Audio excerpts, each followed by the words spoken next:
మహిళా చైతన్యమే లక్ష్యంగా ప్రభుత్వం మహిళా పార్లమెంటేరియన్ల సదస్సు నిర్వహిస్తోందని మంత్రులు పీతల సుజాత, పల్లె రఘునాథ్ రెడ్డి అన్నారు. తిరుపతి పద్మావతి మహిళా విశ్వవిద్యాలయంలో మహిళా సాధికార సదస్సు పాటలను వారు విడుదల చేశారు. సదస్సులో మహిళా ప్రజాప్రతినిధులు భాగం కావడం ఆనందంగా ఉందని పీతల సుజాత అన్నారు.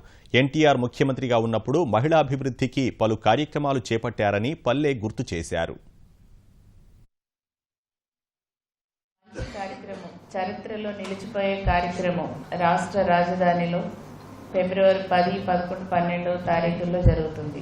చాలా సంతోషంగా ఉందండి. మహిళలు అన్ని రంగాల్లో కూడా ముందుండాలి, ఆ దిశగా ప్రోత్సహించాలి అనేది ఒక మంచి కాన్సెప్ట్తో ఈ రోజున జాతీయ మహిళా సదస్సు జరుగుతుంది. చరిత్రలో ఎన్నడూ లేని విధంగా ఒక నేషనల్ ఉమెన్ పార్లమెంట్ ఏర్పాటు చేసి మహిళల యొక్క బాధ్యతలు, వాళ్ళ కష్టాలు, వాళ్ళు ఎదుర్కొనే సమస్యల గురించి మహిళా ఎంపవర్మెంట్ మీద ఒక ప్రత్యేకమైన సమావేశం ఏర్పాటు చేయడం మొత్తం మహిళా లోకంతో పాటు ఆంధ్రప్రదేశ్లో ఉండే ప్రజలంతా మనస్ఫూర్తిగా అభినందిస్తున్నారని చెప్పి ఈ సందర్భంగా గుర్తిస్తున్నాను.